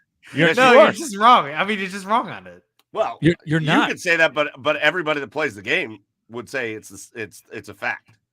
No, and in fact, they're all saying it. Noah Lyles is saying no, you're not. But everybody that plays the game of basketball is saying something different. Everybody. Obviously. Oh, so the people that play it are wrong. No, Giannis isn't saying it. Giannis is against it. He's with Noah. Why is Giannis here? All right, get Giannis to bring a Greek pro basketball team over here. You're and play the Bucks. Confusing the Greek pro leagues with like a Greece team. Same concept. Different. The Boston Celtics would beat the living shit out of the Greece pro team. It's not the Boston Celtics versus Greece. It's U.S. versus Greece. But that's not. This makes me wish Slovenia was still a country because it would have Luka and Jokic on it. Hey, asshole! Slovenia is a country, you moron. Oh wait, what is it? Oh, Yugoslavia. What was it? Jokic is not Serbia. That's what I meant. Yugoslavia. No, this is semantics. It really is semantics at its finest, and I disagree totally. All right, that was your asshole, right, Joe? That was my asshole. I got lost. I got that one. Yeah. You showed your whole ass on that one. All right, let's go. Let's go to whoever I thought was an asshole had a broader reach to this podcast, which I didn't realize. So. Yeah, right. All right, let's go into our last few segments of the night. By the way, the Guardians and the Yankees in the top of the 10th with bases loaded for the Guardians and one out. So, what's that? The Yankees got out of it. What the hell happened? Yeah. All right, you're ahead. Oh, the Guardians had bases loaded, one out, and they didn't score. Well, that's the end of that game. Play. All right, so let's go on to a few things that I want to talk about. Let's go to the Cleveland Browns because here we are. There's really only two things I want to talk about with the Cleveland Browns, and one is why are we? Why is everybody getting worked up about these preseason games? It's exactly why I don't watch them. It's exactly why I don't give a shit about the preseason or training camp. I don't care. the people, I'm watching these preseason games, and I'm watching people that are paid money, like US American dollars, like actual in a check that gets direct deposited into their bank accounts. And I'm watching these people talk about how concerned they are with the Browns offense and the way they've looked in these preseason games. And I'm like, what? Jameis Winston has played a series, and otherwise you've been watching DTR and Tyler Huntley and I don't even know, John Kelly and Pierre Strong, and I know Deontay Foreman played a bit. I keep calling him Dante because that's the way his name looks in my head, and it's Deontay Foreman, and I'm sorry to him because I don't mean, but like, why is everybody getting worked up about this?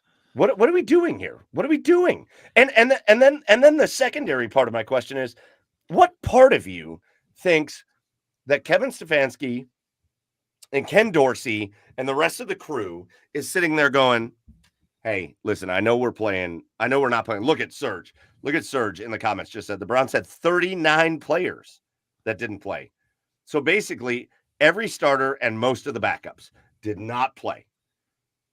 What part of that situation makes you think Kevin Stefanski and Ken Dorsey are like, yeah, but we are going to unload the playbook on this game. We're going to show you exactly how we're going to play. Like, what are we doing out here? Why are we so worked? Is it because it's been such an uneventful offseason that now that there's finally something to talk about, people are like, oh my God, this offense has been terrible. Like, what are we doing here?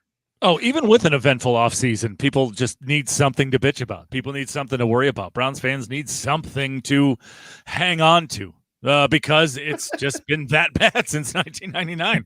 They have to have something to bitch about. The Browns fans are so scared of having a good football team that they constantly have to worry about something.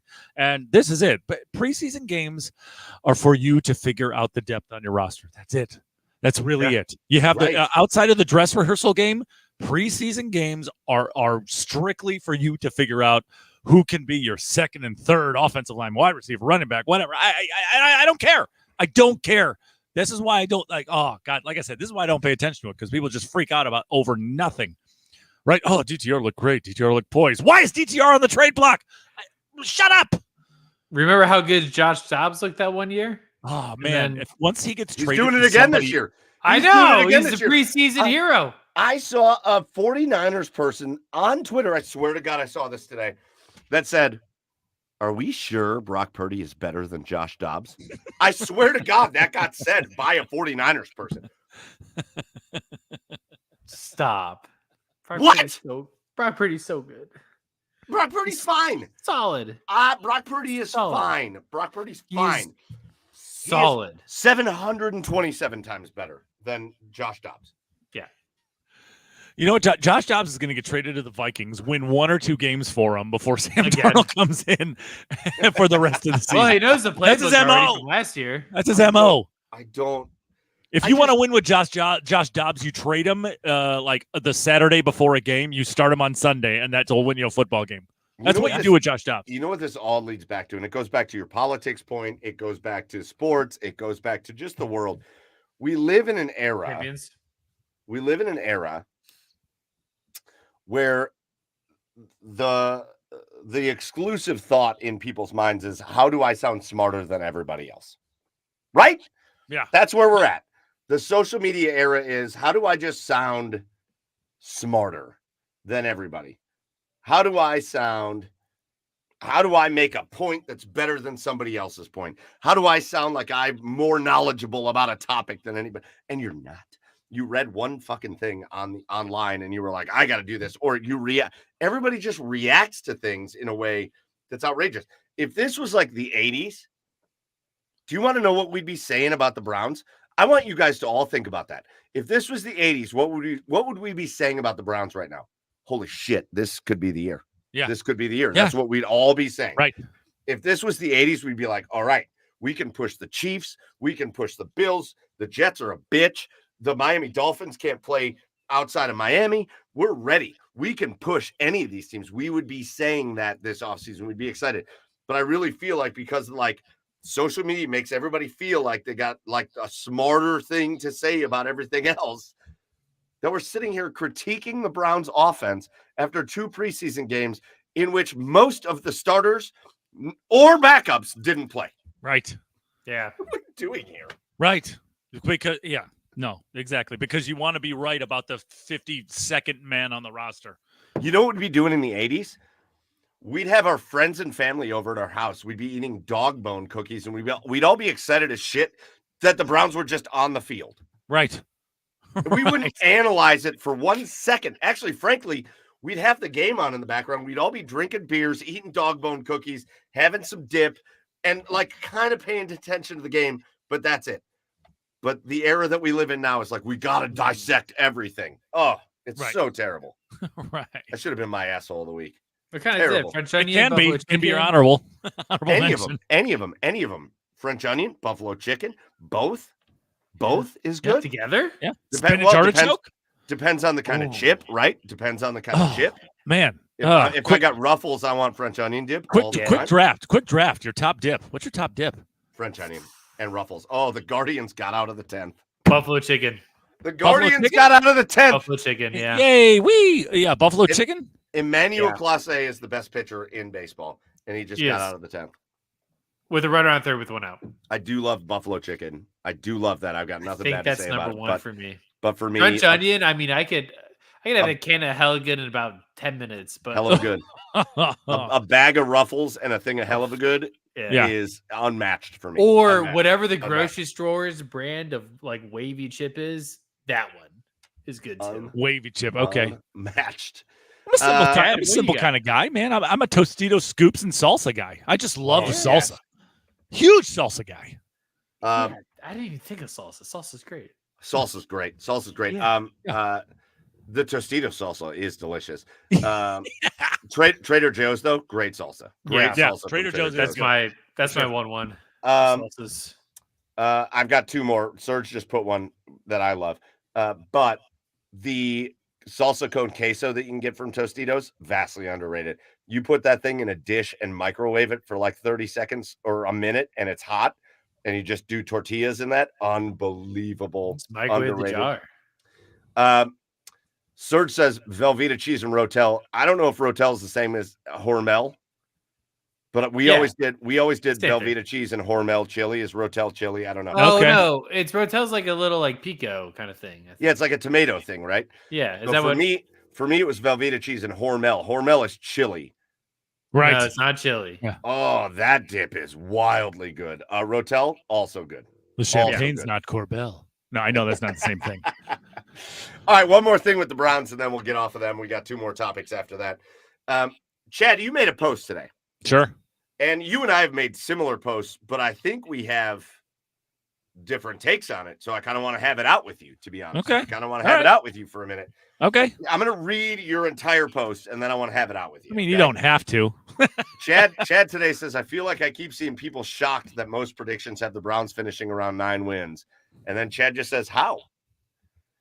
To me, the answer is simple, and it has nothing to do with strength of schedule. It's Watson. Last year, every guy on offense and defense proved in some way, shape, or form that they're ready to take this team to the next level. Everyone except for the most important position on any football team, the quarterback. You've seen glimpses, but nothing to make you feel like he's the man to take the dog pound to the big dance. The pressure is on him this year. The pressure on him this year is immense. And if he has another bad season, I don't even want to think about that. And then you said, we'll talk about it tonight. Well, we're about to talk about it tonight. Beautiful. Here's what first, I mean, you might not agree with it, but that's a well-worded post by me. That doesn't happen very often. Dude, that might be your most well-worded post I've ever seen. Yeah. Ever. Yeah. I will say this, though. I disagree with you. Okay. I don't disagree. You're allowed to. I don't disagree in that the Surge in the comments says, wait, did Chad discover Chad GPT? No. Chad GPT. Oh, I love that. Hey-o. I obviously don't disagree with you that the quarterback is the most important position in football. Sure. Or really in any sport. I don't disagree with that at all. I think the Kansas City Chiefs are a prime example of it. I think the Patriots were. The teams that win Super Bowls have the best quarterbacks, and they take mid rosters and they go win Super Bowls. That's what happened. Sure. I just think this. I do disagree. I disagree with your take on what Deshaun was able to do last year. Okay. The Browns were, I think, 5-1 with him as a starter. Okay. Last year. Okay. Now, it's not that I don't have concerns. Sure. But really, at this point, I'm going to say this. My concerns with Deshaun Watson have, at this point, nothing to do with his ability to perform on the field.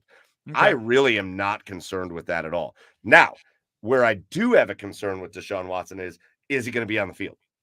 Sure. Is he going to be? That's the big, for me, that's the big, from now on, from here on out, my big concern with Deshaun Watson is he going to be on the field? Is he going to play? Is he? We need this dude. If we want to go where we're going to go or where we want to go, we need this dude to play 20 games this year. Yeah. And if he can't do that, it's as bad as not being good. But Sure. if he's on the field, man, if he's on the field, like I've said it 100 times, I keep seeing people saying like, "Oh, this could be a 6-11 football team." What are you talking about? Did you watch last year? Yeah. Everybody says schedule. The schedule thing is bullshit. You don't I'm know not how worried good about that at any all. team. You don't know how good, and you said it in your post. Nobody knows how good any team is going to be until they're out there, because you could say, "Oh, the Cowboys are going to be a really good team," and then CeeDee Lamb tears his ACL, which I hope doesn't happen because I love CeeDee Lamb. Sure. But he tears his ACL, or Patrick Mahomes ruptures an Achilles, or look what happened to the Jets last year with Aaron Rodgers. Everybody thought they were going to be great. Boom, Achilles, done. The strength of schedule thing is bullshit. It's just a way to talk about things before a season starts. But like, if you're talking about the Browns, they're not worse anywhere. No, and I think that's why I pointed to Watson, and I think that's why most national pundits have the Browns around 9 wins, because it's the only thing that makes sense to me. Yes, I know he was 5-1 or 4-2 as a starter. No, he lost one year. game as a starter. Yeah, before he went out.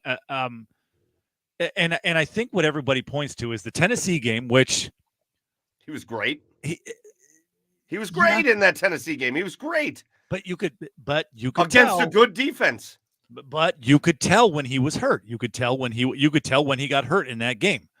And then everybody points to the fourth quarter comeback against the Ravens. Outside of that, it felt like to me that the Browns won in spite of Watson. So I don't think that Bengals game week 1. So I such a big part of that. So I don't think I don't think he's been consistent enough for people to really say that this Browns team is ready to make that leap. So yeah, it's the only thing. Why else? Why else would everybody have us at 9 wins? Is it because everybody's pointing to the schedule? Is it because of that? Because if it is, that is total bullshit. Now, but other than that, that's the only thing that makes sense to me. You could go both ways on the point that I'm going to make. But the game that he lost last year, the one game that he lost last year, was against the Pittsburgh Steelers. What else happened in that game, man? You watch this dude that's maybe you're not wrong if you say Deshaun should be able to get you over the hump. Sure. When something like this happens. And I don't know that I can argue that. So I'm not gonna try to push that argument. But you saw it with the whole damn football team. You saw it with the defense, you saw it with the offense, you saw it with the entire damn football team. When Nick Chubb's knee got blown up in that game, the team went flat. They were deflated. That was the one game that Deshaun Watson lost last year. I'm going to be hopeful for Deshaun this year, but anything less than superstar quarterback is a complete waste, in my opinion. I would say above average quarterback, maybe not superstar. All right, anything less than above average. Yeah, I agree. I agree. If he's a game manager, it's a complete waste of a roster spot for us. Correct. With what we're paying him. Correct. I hope he does good. I sure do, because like I think that's the biggest unknown going into the season is how well he'll perform and how well he's going to bounce back from his injury. But assuming that goes well and he plays like he did in the Cincinnati game and the Baltimore game, then I'm gonna just say this. right. I'm gonna just say this. If Deshaun doesn't, let's say he gets hurt again. Let's say Deshaun gets hurt again early in the season, and now we're just relying on Jameis Winston. It's an 11-win football team. Yeah. Just like it It's was actually last almost year. Is it weird that it's almost year. easier to project that, like removing Deshaun? Like if it's just Jameis Winston on the team, it's like, oh yeah, it's an 11-win team. Just like it was last year with Joe Flacco. Listen, it's been the hardest thing for me as a fan and as somebody who kind of analyzes this is I don't want to ever say a negative thing about Joe Flacco because he came in here and did really good things for the Cleveland Browns. Was he a top 10 quarterback last year? Not even close. No, he wasn't. Not even close. He did a great job for what he was asked to do because he was a backup quarterback. He was a bottom 10 quarterback last year. He threw for a lot of yards and he threw for more pick sixes than anybody ever in history, I feel like. He did good things, and I don't want to say bad things about him, but he was good and bad at the same time. Give me Jameis Winston at the same time, and they're an 11-win team, which means if Deshaun Watson is healthy and Nick Chubb comes out and can play, and Amari Cooper and Jerry Jeudy and Elijah Moore and the defense, the freaking defense, the beautiful defense, that's an 11-win football team. And then it's probably more than that if Deshaun's healthy all year. So for me, that's been my problem is we saw last year what happens if the injury bug hits in the worst way and they won 11 games. The roster didn't get worse. No, it did not. Nope. Yeah.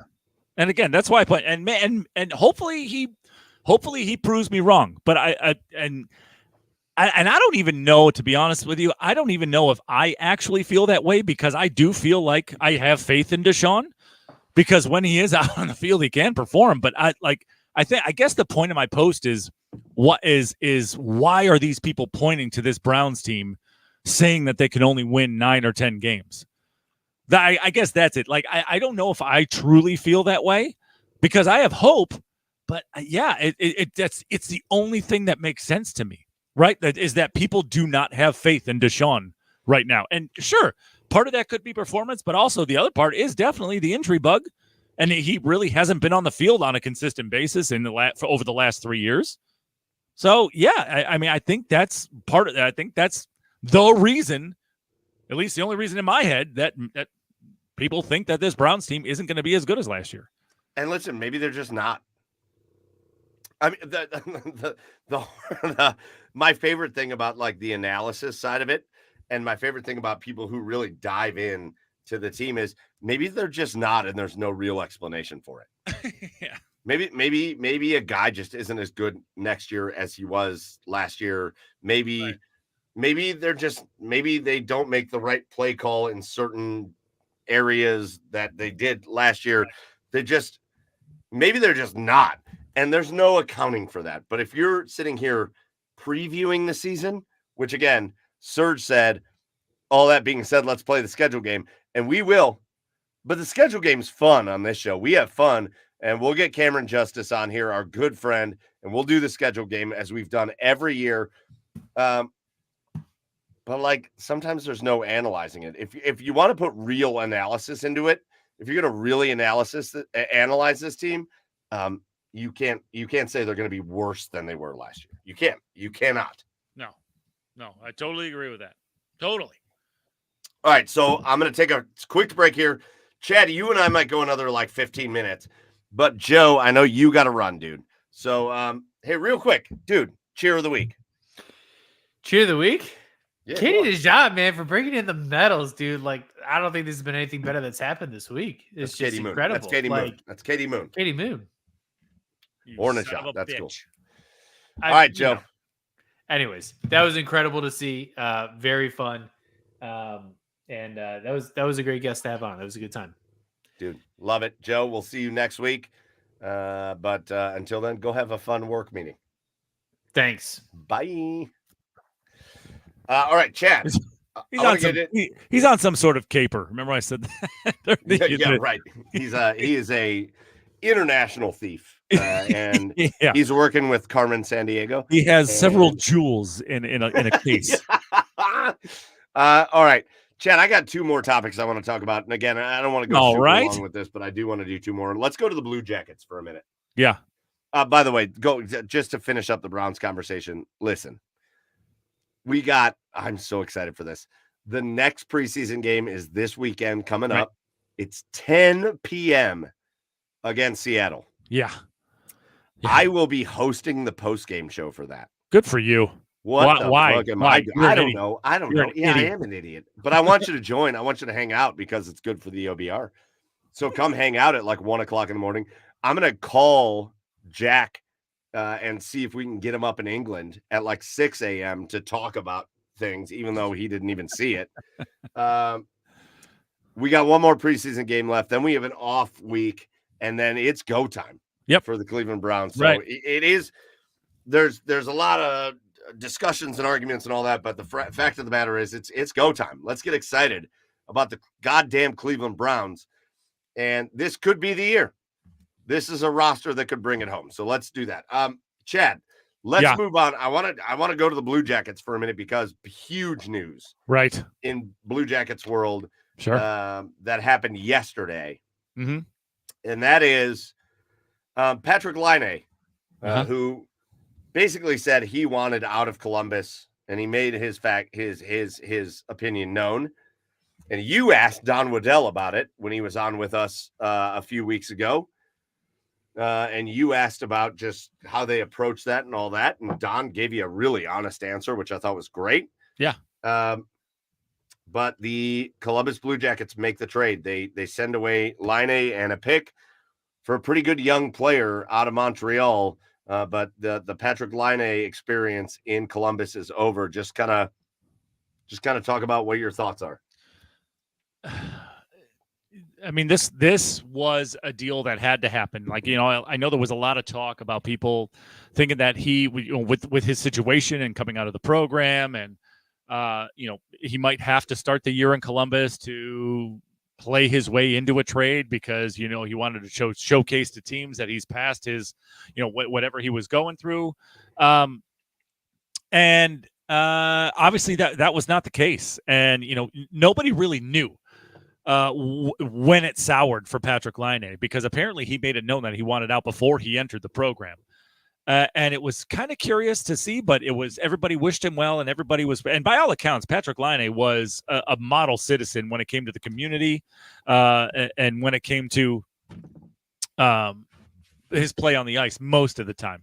On the ice, it was a bit of an up and down type of 3 years for him. I mean, that first year, it was not the Patrick Laine that you're used to, and it was an injury marred 3 years for Patrick Laine as well. And it was, bottom line, this was a deal that needed to happen because the Jackets don't need the distraction going into into camp, right? So it was a deal that had to happen now, and it seems like, by all accounts, that this was the best way it could have worked out. I mean, no retention on his salary at all is huge.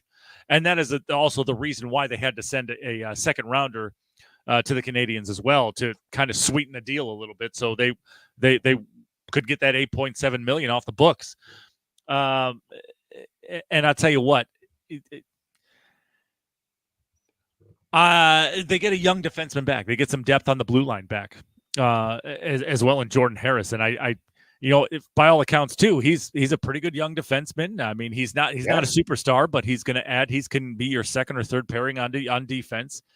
And I think all in all, the trade worked out the best it possibly could. What I thought was interesting is what came out today. Aaron Portzline was on, guy who covers the Blue Jackets for The Athletic, was on Bishop and Friends.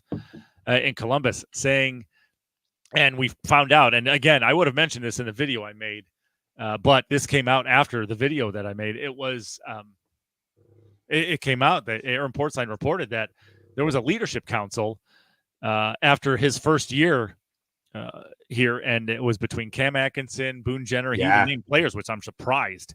Boone Jenner, Werenski, and I forget the other one.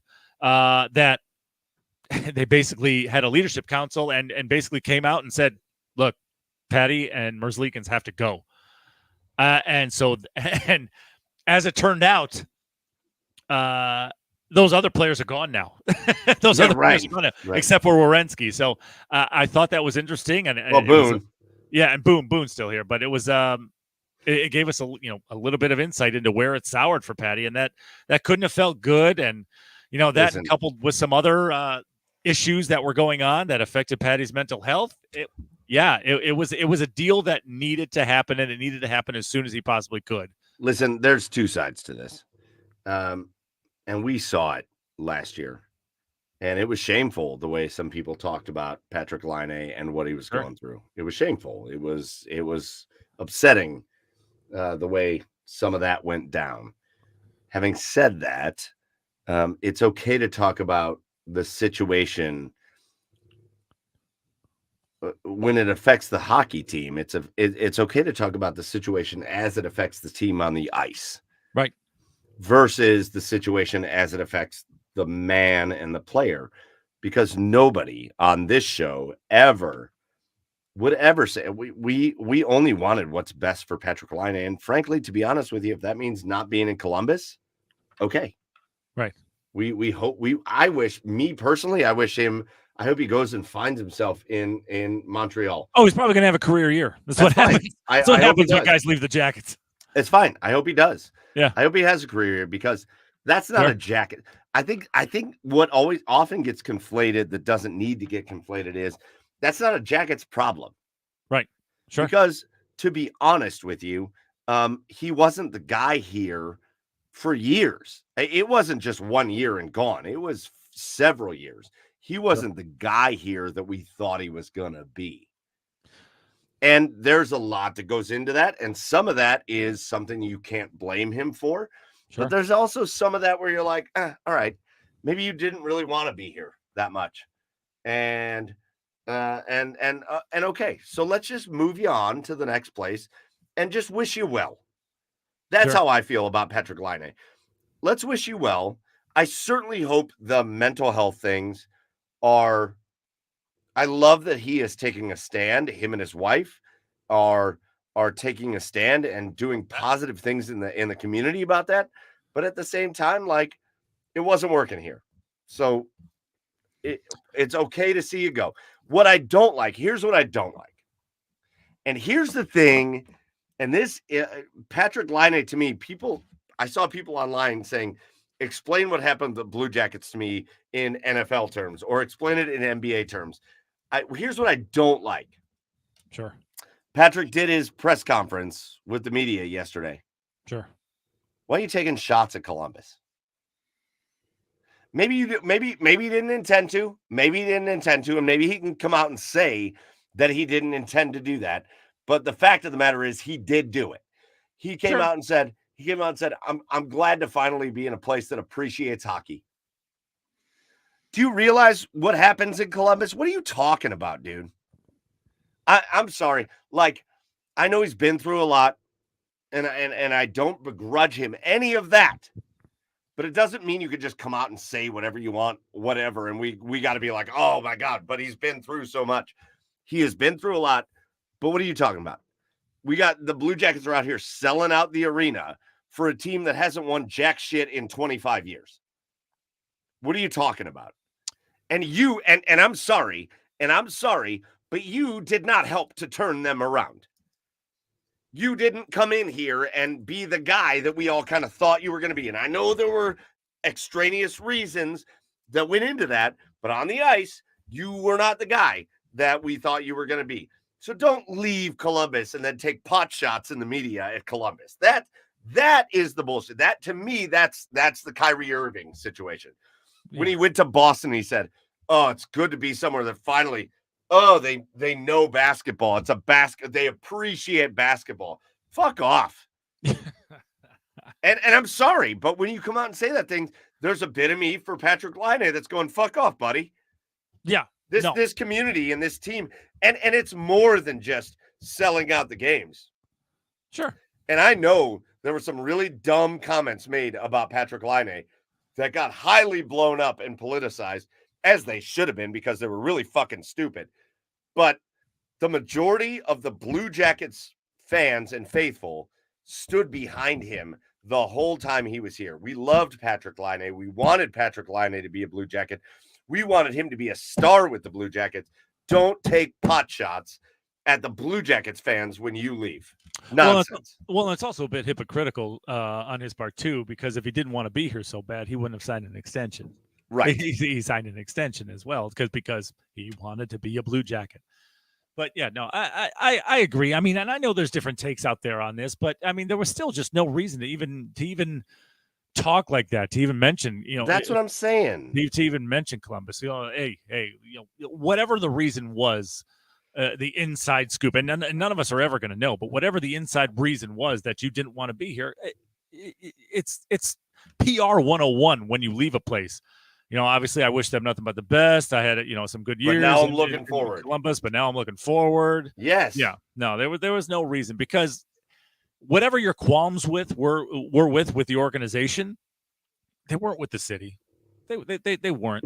Certainly weren't with the fans outside of one group of fans. The team, the city. I mean, and I know there's a whole big hullabaloo down in Columbus about, is this an Ohio State football town or is this a Columbus Blue Jackets? No, it's both. All right, it's both.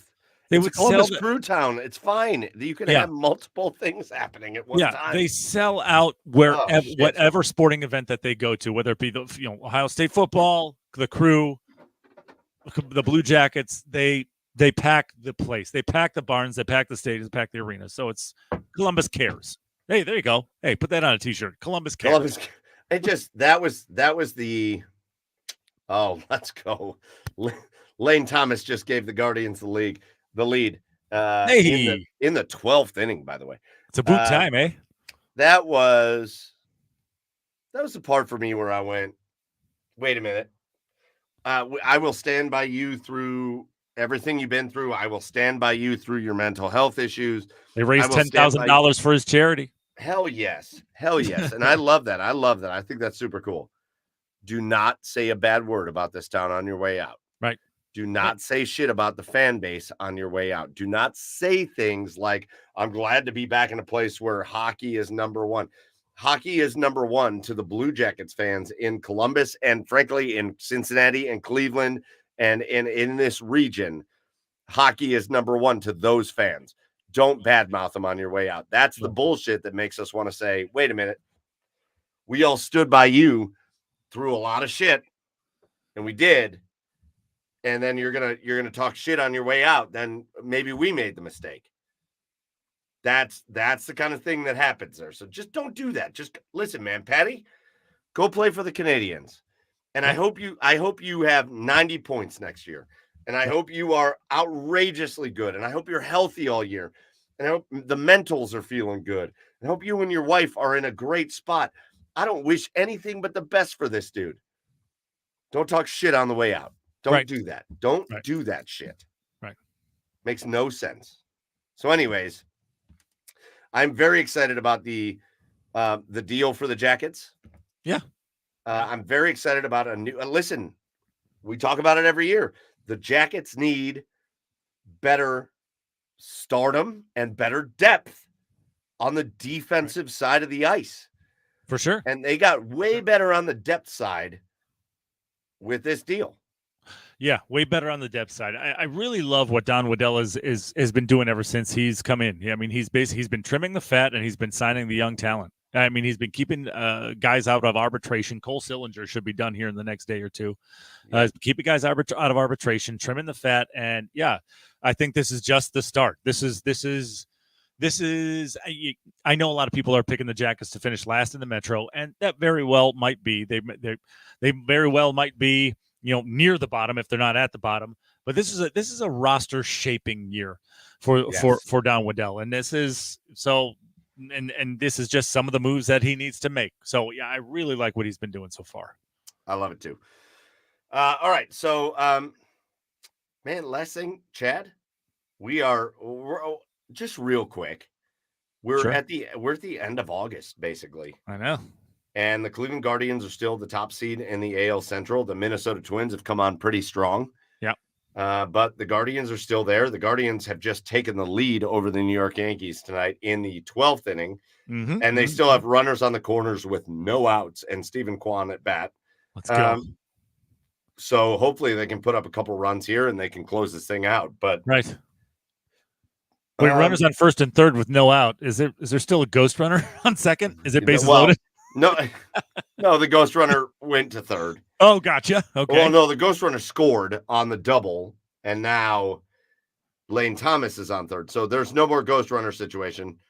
I don't know what just happened there. It looks like we now have runners on the corners again with one out because of things. But listen, man, we got like a month left of this season. And the Guardians are still the number one seed in the AL. Or, well, if they win tonight, they will be. But they're a top seed in the AL. I don't know. I feel like are we having a little? Is there concern? Listen, the back half of the season has been a little bit more uppy downy than the front half of the season. They've been sputtering as of late for sure. I don't know about that. They've sputtered and then they've not sputtered and then they've sputtered and then they've not sputtered.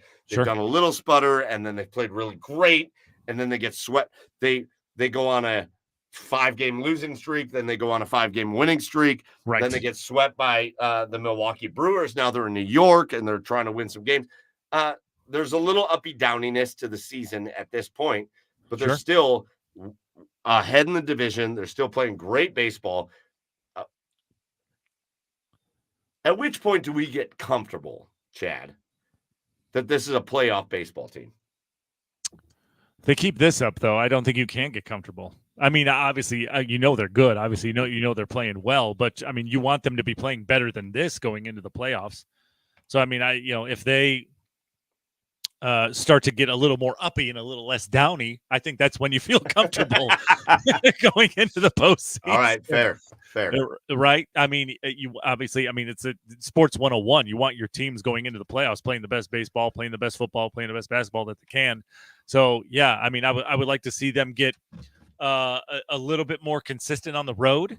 Obviously, they're still great at home. I would like to see them get a little bit more consistent on the road before I feel comfortable. So that's probably my one thing that I would like to see in this last part of the season. I just want to go back to last year or last week. I'm sorry. I want to go back to last week and just say Emmanuel Clase is the Cy Young in the AL. Yeah, even tonight, not in a save situation, in a situation where the Yankees should have easily won this game, and Emmanuel Clase just said, "Nah, you're not going to win this game." He should be the Cy Young. All right, dude. Anything else you want to talk about with the Guardians or no? College football is back this Saturday, baby. I know. We got Super Bowl, my Super Bowl. We got week 0 coming up for college football. Here in Ohio, we got high school football coming up. Yeah. Chad and I will not be on a game this Friday. I will be on a game, but next Friday we will be on a game. Whoop, whoop. So lots of excitement going on with football. We got baseball playoffs coming up. And then obviously we talked hockey and basketball a little bit. We got the Cavs that will be starting with kind of off-season training camp, stuff like that. We got the Jackets going with off-season stuff. And so we're getting into that second best time of the year. I love the time of the year where baseball is kicking off and then hockey and basketball are in full-on playoffs. Yeah. We're coming up into that time of the year where football's going, baseball's in playoff mode. Yeah. And then you got hockey and basketball kicking off. Maybe that's the first best time of the year. I don't know. But like those two times of the year. It's 1A and 1B for sure. Those 2 times of the year are the best times of the year, and we're getting ready to go for it. So listen, Chad, last thing we're going to do is our cheers of the week. Sure. And so why don't you hit us off with your cheer of the week? I'm going to go with ESPN 2 because ESPN 2 was the other day was just like they'll just start randomly playing sports from like remember during COVID where they would have like ESPN the Ocho. Oh yeah, and they're still broadcast that shit. And I stumbled across it. I forget when it was, but I saw Extreme Tire Wrestling, and I couldn't take my eyes off it. Let's go. I could not take my eyes off of it. As you shouldn't. I mean, all I could think of when I was watching this, Mike, is this is how most gay porn start. And it's why.